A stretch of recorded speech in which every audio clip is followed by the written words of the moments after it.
જે કંઈ નાના મોટા સુધારા હોય કે જેથી કરીને ત્યાં આગળ કોઈપણ પ્રકારની ઇમરજન્સી ઊભી થાય તો ઇમરજન્સીમાં લોકોને કોઈ તકલીફ ના થાય અને લોકો સહી સલામત બહાર નીકળી શકે.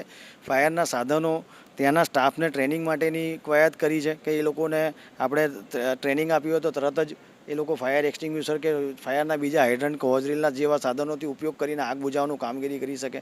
તો આ બધી બાબતોનો અત્યારે તકેદારી રાખી. સાંજ સમાચાર ફેસબુક પેજને લાઇક કરો, વિડીયો શેર કરો અને વધુ વિગતવાર સમાચાર માટે sanssamachar.net વિઝિટ કરો.